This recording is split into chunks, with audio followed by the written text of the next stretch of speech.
He kōna ipurangi tēnei nā te reo irirangi o Aotearoa.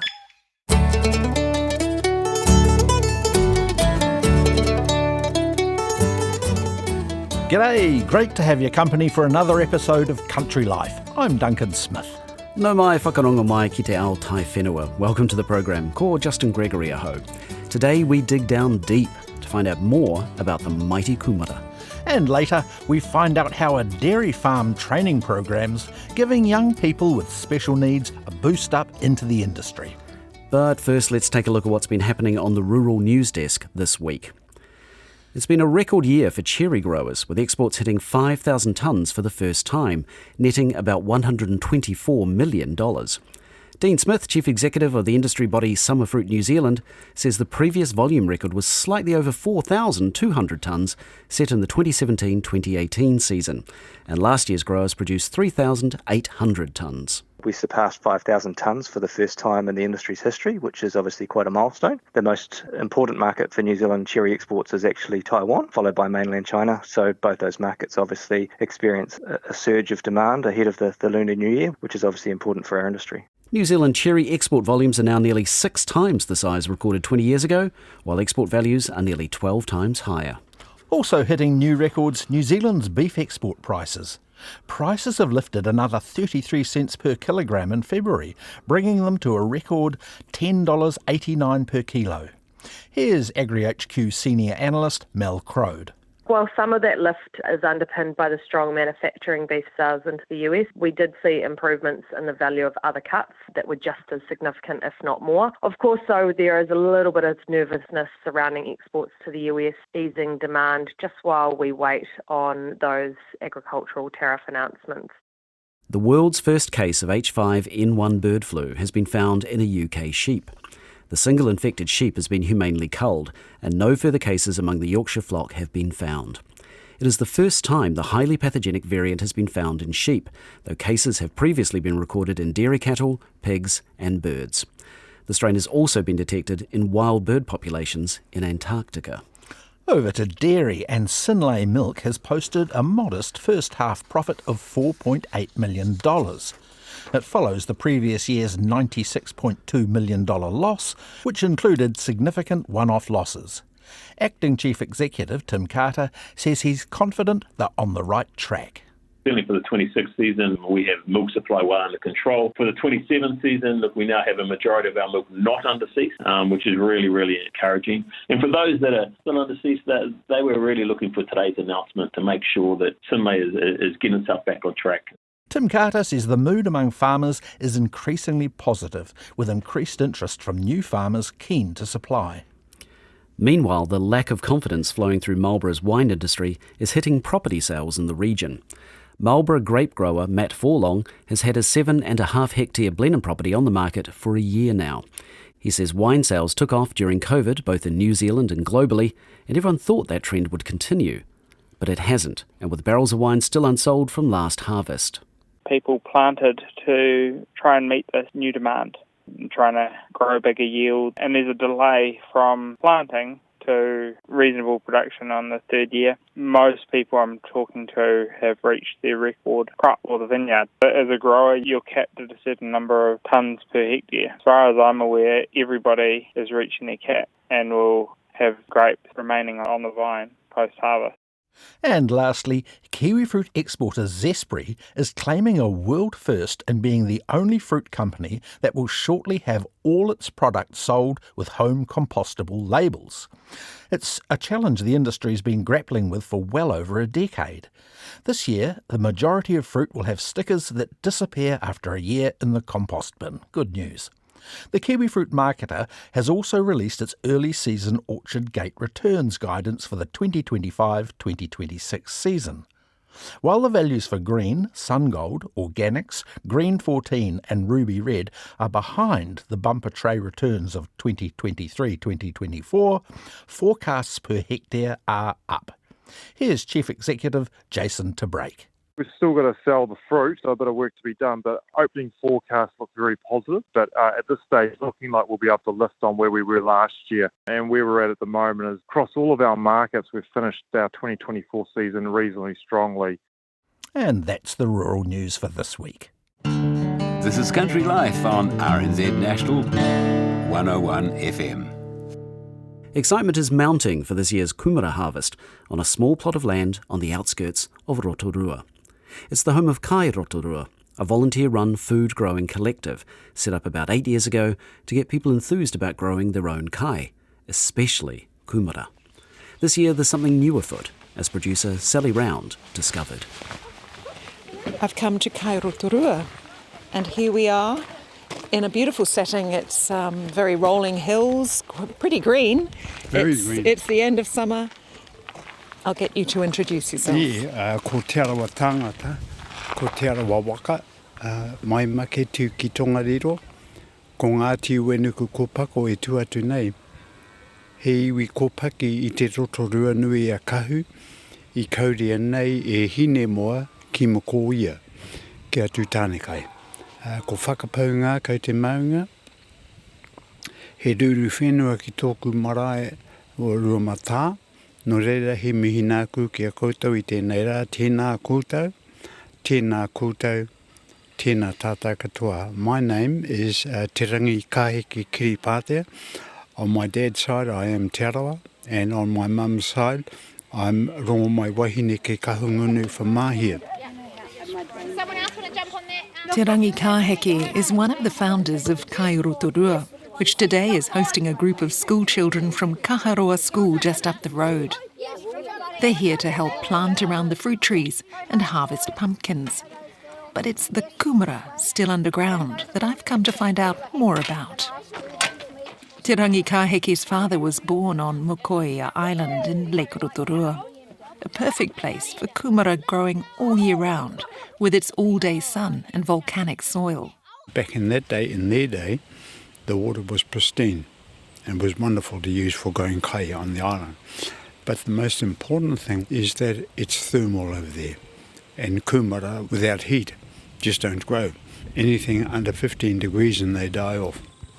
Te Rangi Kāheki explains that kūmara, like people, also have whakapapa, genealogy or lineage.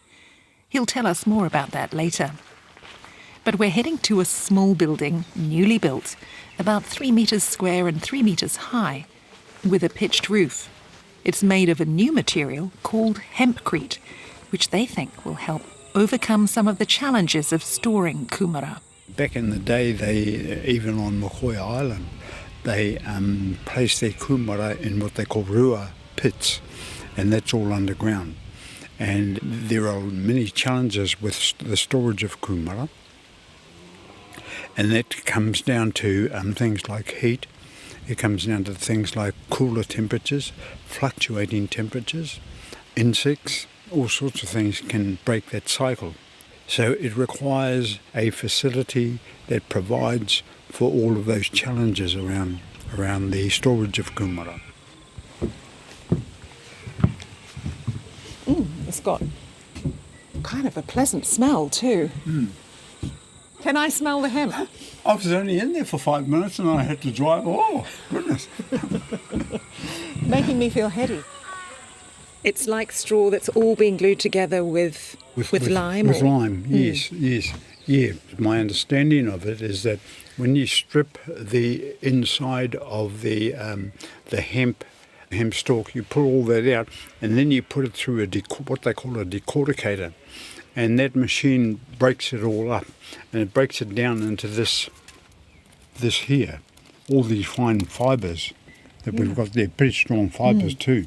And then it's bagged up, and then it's brought onto the site, and then that's when the mixing of it starts. It begins to take shape.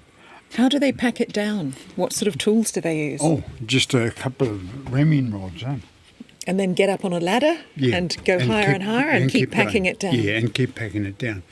It's got a lovely feel. The sound quality is great. It's wonderful. And it's cool. Now, is that one of the qualities of this material? And this is one of it's numerous qualities with this hempcrete. For the purpose that we want is for storage of kūmara. It's perfect.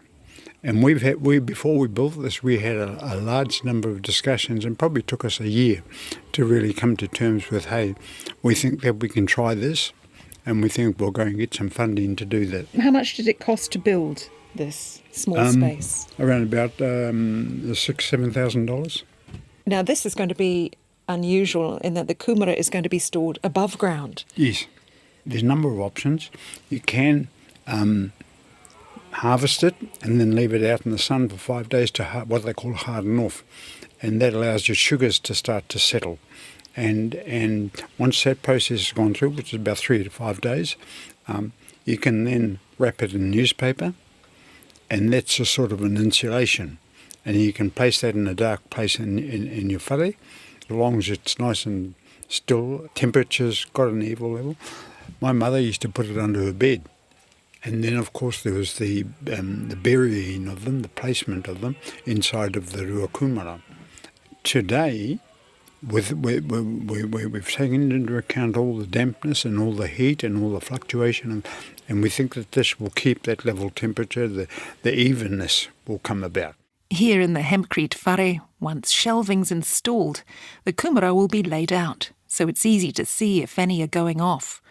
Although it's important they're well sorted beforehand, so bad ones don't compromise the good. We'll put our doors on here. And what are the doors going to be like? I'll show you them when we get down the... well, they're not doors, there's one door. One door. It's all fitting in here. And you have some plans for carving? Yes, if we come back here now, when Te Arawa came over on the waka and they brought the kūmara with them, her name was Whakaotirangi, and she's one of our tūpuna ancestresses.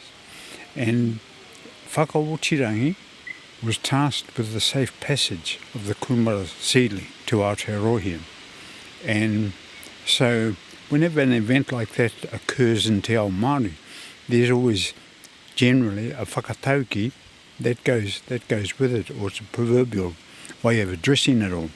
And that whakatauki is te kete roki a whakaotirangi. And what that translates to is the secure basket of whakaotirangi, which she had tied around her waist.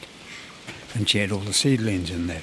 She's going to become our guardian for our hempcrete. So we're bringing together new technology with our tūpuna ancestresses. And we're going to carve it in such a way that it tells that story, it narrates that story of the arrival. So that when people come here, we've got something else to add to our narrative and our kōrero.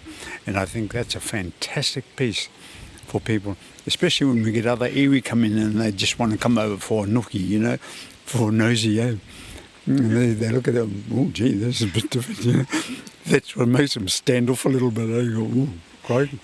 Oh, whakaotirangi, oh yes, So there's a number of different aspects and different ways of looking at the whole thing. And of course, making her as the guardian of it, she brings that spiritual, that wairua, that historical mātauranga, all of those elements she brings to our work that we're doing here with the kūmara. Do a race who can push the...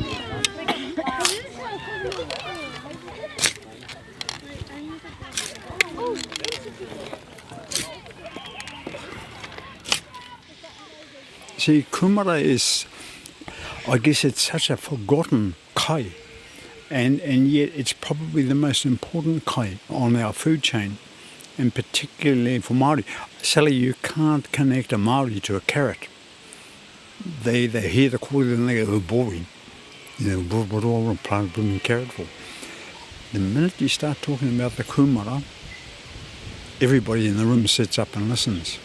There's a connection that Māori have had since the arrival of the waka and before the waka to the kūmara. The kūmara is in our whakapapa. It's in our DNA. It's in our paki waitara. It's in our mōteatea. In the early 1800s, this mōteatea was composed, and it speaks about the kūmara. And I'll do one verse of it. Pōpō e tangi ana tama ki te kai mana, waiho me tiki ake ki te paua hau kai, hei a mai, te paka ke ki utara, hei wai iu, mō tama ki a ho mai. E tō tipuna e uenuku whakarongo ko te kūmara, ko pari nui te rā. Ka iki mata te tapu ai o tangaroa, ka whai mata te tapu ai o tangaroa. Ka haru.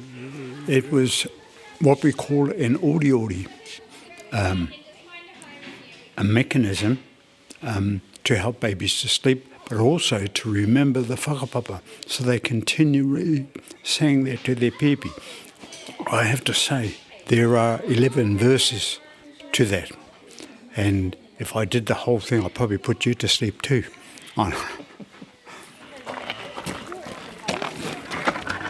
While we've been chatting, the children and other volunteers have been getting to work. Kairotorua was set up in 2017, growing traditional Māori crops, and the charitable trust has grown from there. There he is. Good Caesar. How are you? Also among those visiting today, Byron Austin, whose Byron Grows YouTube channel is tapping into worldwide interest into an indigenous Brazilian food growing method. So my name is Byron, and I basically help people grow food forests here in New Zealand, Australia, other parts of the world, and I do a lot of research in it. It's a really specific thing called syntropic agroforestry, and it's different to kind of like permaculture food forests in that you're using ecological succession to rebuild soil and make it a productive forest. And so that's what we're doing here. This is going to be a really awesome example for New Zealand, especially in a colder climate. A lot of what we see, these examples are like subtropical and, examples that aren't maybe so relatable to people who live in colder areas. And so it's going to be a really cool example of what's possible, how much food you can produce on a small piece of land in a cold climate, and how to get the community engaged. So tell us what stage the piece of land is up to and how big it is. Well, right now it's just basically grass. We've put black plastic to kind of kill the grass for now. We're going to put a cover crop, which is basically just fast-growing things that will help to improve the soil. And then in the end of winter, early spring, we're going to start planting a huge diversity of species. We've got support plants that we're just going to prune to feed the soil. We've got vegetables, berries, fruit trees, nut trees, timber, everything all mixed in, and medicinals. That's all going in one lot. Exactly. And the reason it works is because they're different life cycle and strata. So like life cycle is, raspberries produced in the first year, first 5 years, but then the fruit trees start to take that space. And then after year 15, the nut trees and the timber trees kind of start to take over. And so it's this really beautiful thing where from like day 30, you can be productive all the way out to year 30. But back to the kūmara, and let's meet Yumiko Kawano, who's been with Kairotorua since it started. I had a vision about the kūmara project before involving Kairotorua. You had a vision about it? I had a vision about it. It's maybe vision is starting was about 2012, 13 around the time. And because of the kūmara, or just satsumaimo in Japanese, sweet potato is a big culture. We eat all the time. We eat rice as well as we eat satsumaimo, the sweet potato in Maori in the kūmara. We grow everywhere in Japan. It's from up north to south. And I used to work at the Mokoia Island. So I hear from the Maori people about used to be grow the kūmara on the island. And this is the island in the middle of Lake Rotorua. I was doing a tour guide for the Japanese group. So I hear this story from the local Maori. And I just questioned to them why we don't see the kūmara farm anymore, because it's how the Maori people brought the kūmara into this country. So they have some similar story I linked to my country in Japan. So my grandmother was saying after Second War, all destroyed, and only the vegetable grow in Japan was sweet potato. That was all that was left after the war, only crop. Only the vegetable they can grow on the disaster land. On the disaster land. So it was all devastated. And it's only the food they ate on those times. So those age people, even they hate to see the kūmara or sweet potato because of they've been be able to eat sweet potato that time. So they were sick of it? Sick of eating, yeah, and looking. So there was no rice, nothing has been grown on their land, but sweet potato is only be able to grow on the land. So some reason it stuck my head for that story. Don't know why, but it's like on my childhood, after school, it's always is my mother cook like steamed kūmara on the table, and this is our snack to eat. So here you are, heavily involved in kūmara in Rotorua. So I did ask a lot of local people, why don't we see the kūmara farm in this city? Everybody said, oh, this is too cold. I see in Japan, we have a similar climate, and we grow from north to south. And I'm sure that we'll be able to grow kūmara again. And then I met to Terangi Kahike at the youth center. And they were just talking about this conversation. Then said, oh, come along, today we are going to start in the kūmara project. That's how they involved in the Kairoturua. That was 2017. And now it's much more than just kūmara, isn't it? Yeah, just much more. But it started out as a project for kūmara, for growing kūmara. Yes, that is our connection to the people. And what does it mean to you now? How much time does it take up? Yeah, so now is living on my side, and also that's one of the reasons the project pop up. I have a son with Down syndrome, and I just wanted him to be involved in the community organization or something to do with land, and for there's something he can do, he can be part of. So he's coming here every Monday, and with care support person. So this is even he's not living with me. That is some connection we're working on together with in Whenua here. Tarangi Kaheke is standing over the kūmara beds. There are 6 of them stretched out under black polythene, 3 rows within each bed. The kūmara shoots, or tipu, were planted just over 4 months ago in spring, according to the maramataka, the traditional Māori lunar calendar. The phase of the moon was Rako Nui, and that's the full moon. And I always plant on Rako Nui, and there's a good reason for that. We know it's going to be a beautiful day. We know that if we plant on that day, our kūmara is going to be anything between 600 grams at the small end, and the biggest one we've harvested at Te Pū, our orchards, was 4.2 kilo.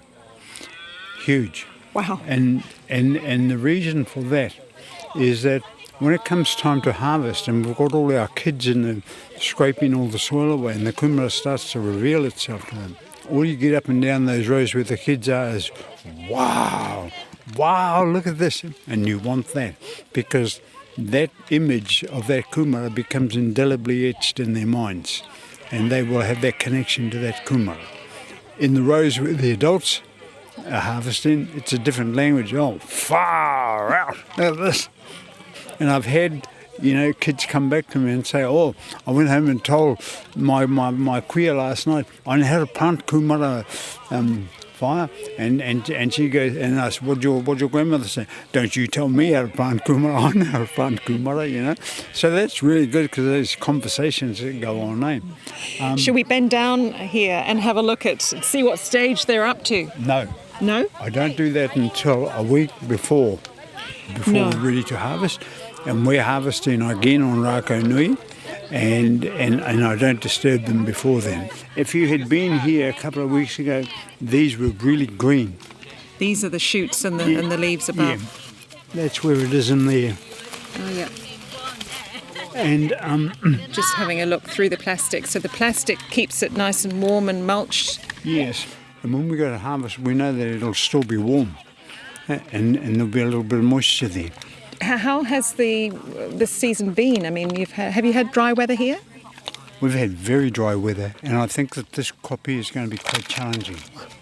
Before we went to plant, it poured, and I mean poured, and all this was underwater, and all our volunteers couldn't help it, but they were sending me all these clips saying, look, Matua, what are we going to do tomorrow? Because tomorrow was the planting day. And I got hoha and I turned my phone off. And the next day was absolutely clear and wonderful. Rako Nui. you see. So always have faith in the maramataka. We're a few weeks off, aren't we, as we get up from the bed? We're a few weeks off harvesting these. How many people will you get into harvest? Well, I've sent out the email to say that our harvest is on the 11th of April, Friday 11th of April. And so far the feedback I've had is from 23 people. And I expect that others will just turn up. They won't tell me, they'll just turn up on the date. What sort of tools do you use? Our hands. Try not to use, if we use anything, we use forks on the outside just to loosen the soil. No more, but not to dig and lift it up. You don't want to cut into the kūmara. That's right. Harvesting is one of the hardest things to get people to understand the delicate nature of it, because they get so excited about it. And they get to handle them roughly, you know, because they're excited. Even adults, even after saying so many times, you know, you just got to handle this with care. It's like having a pepe in your company. What happens after you bring them out of the earth? So we just leave them in the soil, place them in the soil and let them harden off in the sun. The sun comes over, I said earlier, it's a hardening off process, and that's helping to lift the sugar levels. And we leave that there for about 3 to 5 days, and then we take them away and get them ready for storage. From here we'll place them in wheelbarrows, and then we'll take them up to the hempcrete storage shed up there. Do you wash them at all? No, never ever wash them. Leave the soil on them, and if you're going to want to take the soil off, you just brush it off lightly. In fact, you want to keep moisture away from it, you know, so you're defeating the purpose if you start to wash it. The children are winding up their visit. The wheelbarrows and tools are packed away. The pumpkins, all colours and sizes, neatly stacked, to be shared or sold at market. The funds, along with donor support, help the charity keep up its work, supporting schools to set up their own gardens, holding workshops and connecting the community with nature. Papatuanuku. It's something that reflects Te Rangi Kāheki's own story, particularly when it comes to kūmara. As a kid, when my dad and his mother and his whānau moved off Mokoia Island, they moved straight across to where the Rotorua airport is. That's where the Papakainga was before they took it for the airport in 1960. We had an orchard there, and we had a big marakai there. And Dad used to grow kai there, and he used to make us get out and harvest, you know, and I just hated it, eh? I'm never ever going to get into it. I never ever knew that I would be brought back into the cycle again. And I put that down to that kūmara vine. It goes in loops, and there have been loops on the way through my journey where the kūmara has popped up from time to time, but now it's popped up and has become secure. I'm absolutely loving reconnecting to Papatuanuku and getting our people to reconnect to Papatuanuku. Te Rangi Kāheki Kiripātia, the project's manager and one of the founders of Kai Rotorua. You also heard from Yumiko Kawano and Byron Austin. That story was produced by Sally Round. Kia ora, I'm Andy Blair from Upflow. We're trying to create feed from carbon dioxide and methane to feed your stock. You're listening to Country Life on RNZ National. Now we're heading to Southland with Cosmo Kentish Barnes. He's with Linda Gilkison, Mel Pennicott and Michael Todd to find out about a trust-run dairy farm training initiative that gives young adults with high-functioning disabilities the skills required to work on a farm. So one basically heads out this way, one goes out that way, and when you're shifting one, the other one's going. I am on a dairy farm near Bluff, and Mel, you manage this farm? Yeah, I'm the contract milker. Yes, how are things going? Yeah, last year was a really smashing year. This year the weather's been really challenging, but you make do, you just dig in, and a good team, and you do what you can. Yes, it's looking a bit dry at the moment. It is dry. We went from flooding to complete dryness, which you're seeing now, and then we'll sort of get into March. Normally March, we'll get a bit of rain and we grow, but we grow actually all winter. So it's an unusual farm because we back onto the Invercargill Inlet and the Maui Inlet. So We're basically sea level. And tell me about your herd. So we've got a mixed herd. Obviously we go for the smaller Kiwi cross. We want light beasts on soft soil. So we're basically peat here, and then we head out the back closer to the beach, and that's where we hit the sand. So we grow lots here, but we like the moisture. And the girls being the Kiwi cross, little cows, keep it positive and they'll produce for you. Happy cow's a productive cow. Yeah, they're munching away in the paddock there. Yep. How many cows have you got in total? So we calve about 470 and we're currently on about 450. And twice a day milking? Yes. Yeah, we've managed to hang on to it all year because we've had silage. So when everybody hit that really rough calving, spring, winter, I think it's been the wettest that we've had down here for generations. We were lucky because we still had silage and we just feed out on your lanes. Yes. Yep. Now, Linda, you are from the Whanake House charity down here in Southland. For people who aren't familiar with that, can you give me a brief overview? Okay, so Whanake House Charitable Trust was formed in 2021. So what we do is we transition young adults with high functioning disabilities into work and community. We have training for work programs with health and wellness programs as well. But we have a huge emphasis on social interaction. We have a gym on site and a personal trainer. And so we also provide opportunities for them to live at Whanake House to develop independence. At the moment we have 5 young men there, so 2 of them are full-time and 3 just come in for 2 nights a week to be together, and we have a mentor on Monday nights. So we sort of provide an all-round service for these young people. And one of the programs that you run is a dairy farm training program, and that's why we're here at this farm. Yes, so the dairy farm training program is very much part of Whanake House. So the reason that it actually eventuated was that I actually have a son who's 27, has Asperger's. And so we are actually sheep farmers in northern Southland, so we live rurally. And at that time when he left school, it was quite hard to find a job for him. It wasn't easy. So we actually, back then, we found a local dairy farm that was really supportive, and we actually had a couple of really good mentors at that time. They helped Tom learn how to milk cows. So he learnt in a very well structured and clear way. And so once he learnt the steps, he just grew in confidence and he became a really successful dairy farmer. And he enjoyed that learning process. Yeah, he did. He enjoyed that. And I think that he realised himself that once he could work hard, he was respected for it. And that was actually really cool. It was sort of a turning point. I'm working hard and this is great. People realise I can do something and I'm proud of myself. And he's still dairy farming? Actually, no. So he dairy farmed for about 2.5 years. So now we wanted a bit of a change, and so he's actually at home working on the sheep farm with us now, and he's got a team of dogs. And so I think dairy farming gave him the chance to realise that anything was possible for him. It opened the door. Opened the door, and sheep farming is obviously not as structured, but he's doing well. And so really what came of that was an idea for me, and I think, all you need is an idea and the determination to really see it through. And so this is where Whanake House has evolved from, and now, I'm very excited about the growth. It's grown quickly. It's grown really quickly. We're only about 4 years old.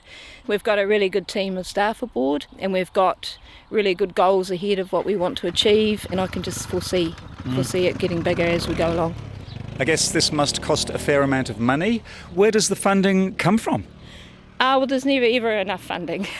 That just seems to be what it's been like all the way through at Whanake House, because we're not government funded, so we rely purely on grants. But Rabobank Community Fund came aboard, and they have supported the dairy farm training program up to now, which is fantastic. But it's difficult because, as I said before, we're not government funded and we rely on grants, and it's always harder to get as much as we did at the start. But we never say never, and we always find a way. Because when you have something that's important that you believe in, it's just a matter of keeping going. Yes. So did you team up with a training provider to help structure the dairy farm training program? Yeah, so we partnered with Ag Academy. So they came aboard. So Ag Academy have a series of short videos linked to Relief Milking Course is what they come out with at the end. But what we do is we need to teach them on farm visually, first of all. So we found a really good trainer, and they would spend the day with him learning how to milk cows, and this is what Michael has done. So that was stage one, and to find the trainees we always took time with that. So we would sit them down at Whanaki House and they would say, yeah, I'm interested in milking cows, but we'd sit them down and we'd say, do you know what a cow looks like? Have you ever been on the farm? So all of these questions we asked them first, and then we would give them maybe 3 trips out to the farm, 1 day a week milking, and then we would get back together and we'd reassess, was this something they really wanted to do? And actually, majority of them said yes, we'll carry on. So after that, we will, I will start looking for a job for them, which is actually the hardest part of the puzzle, to be honest. Yes, finding a good fit. Finding a good fit. It's very important to find the right fit, and the ideal fit, I think, is really maybe a dairy farmer that's sort of semi-retired, wants to give back to the community, someone that's compassionate, someone that's patient, and obviously Mel has all those qualities. So she's been... Not the retirement. But it has been a really good fit for Michael, working here with Mel. He's been here for a year now, and sometimes things don't go the way they should. They take a little bit longer, but that's the journey. And and once you get it, when I find working with these young adults with high functioning disabilities, is that once you do get it, you get it. But we don't want these young people to be on farm and get a job milking and that's all they do. It's so important that we find the right fit, the right farmer that can say, hey, we need to teach you how to drive the tractor, or we need to teach you how to put up fences, and otherwise they'll end up in the shed milking all the time, and that's not what we want. We want them to progress. Yeah. Michael, you are a qualified dairy farm relief worker. How does that feel? Oh, great. Working with Mel's privilege.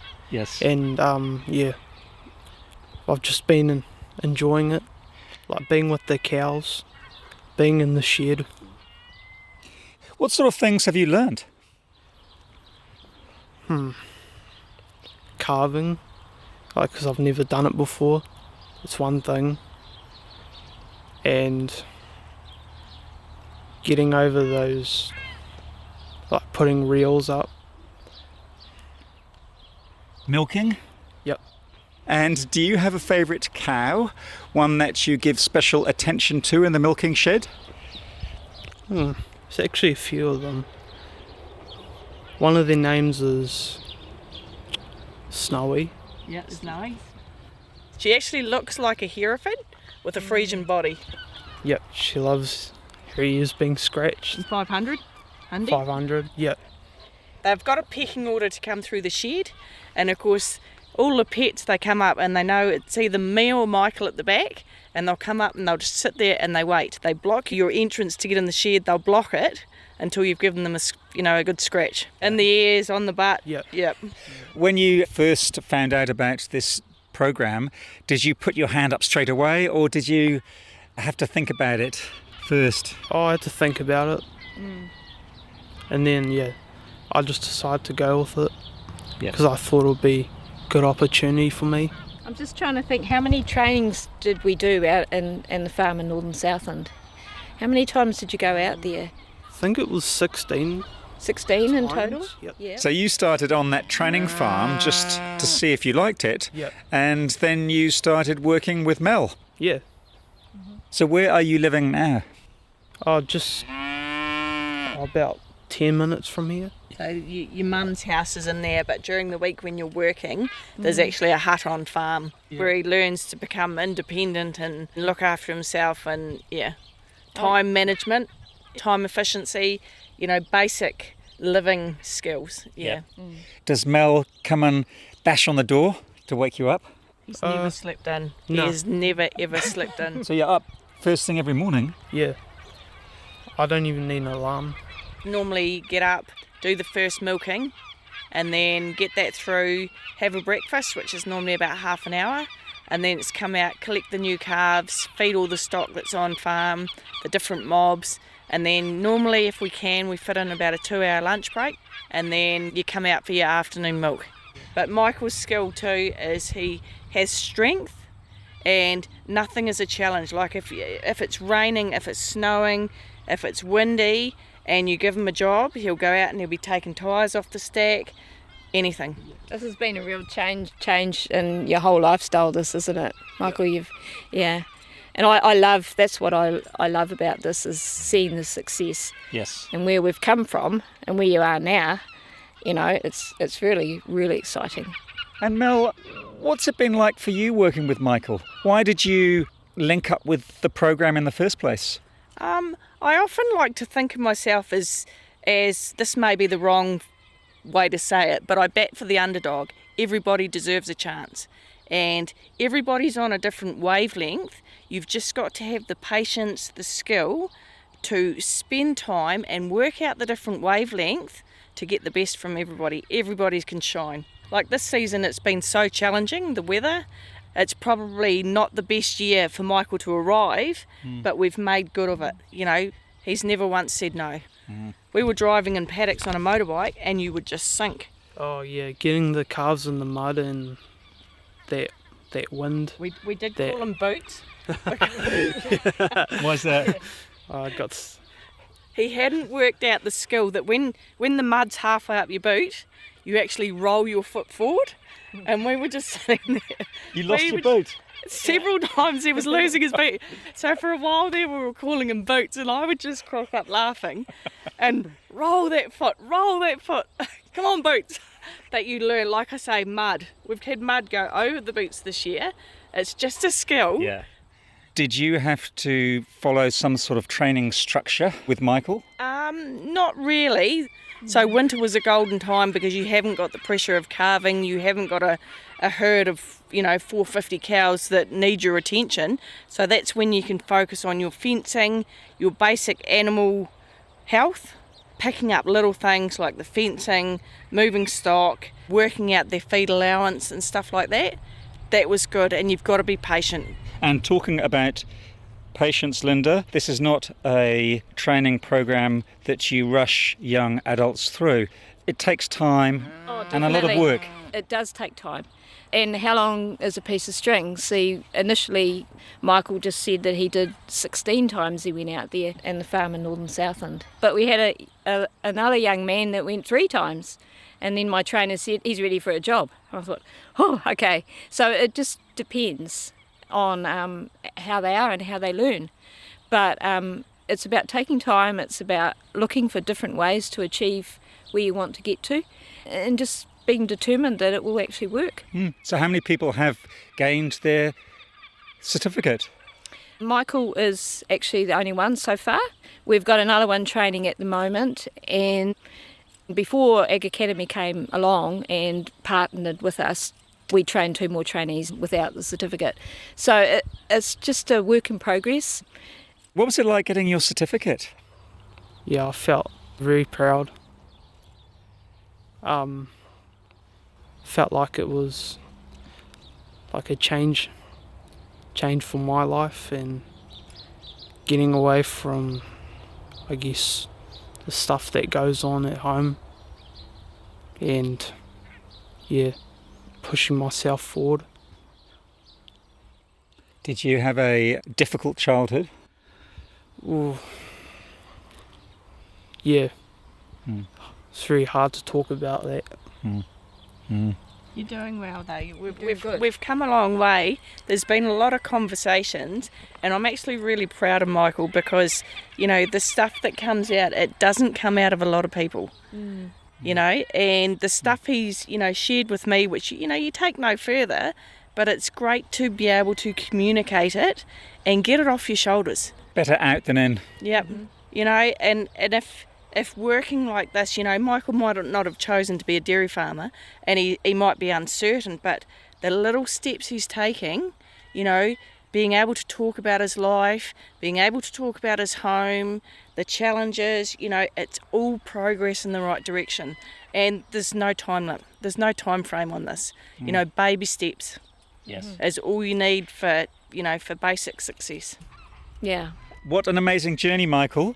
You've done all the training, you've got your certificate, and now you can do it all here on the dairy farm. Congratulations. Oh, feels good. to be here where I am now.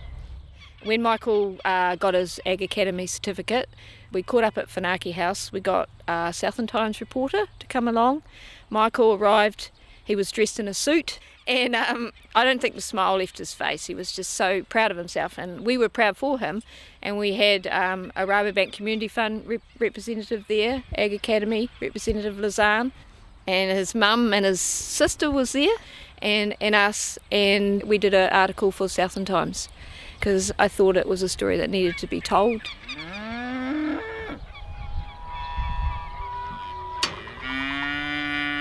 We've come into a paddock where you've got some of your cows, and we're standing by Big Smiles, is that right? Yeah, Miss Smiles or Camilla.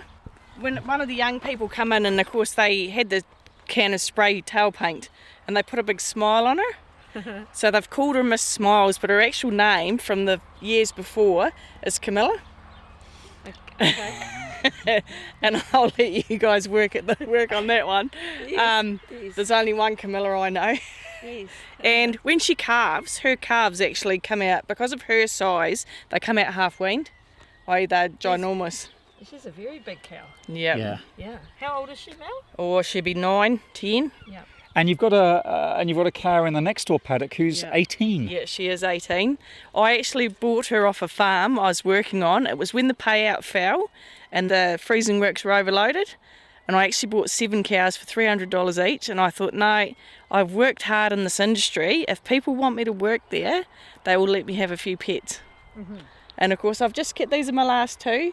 So the old girl was 18 and Hippo.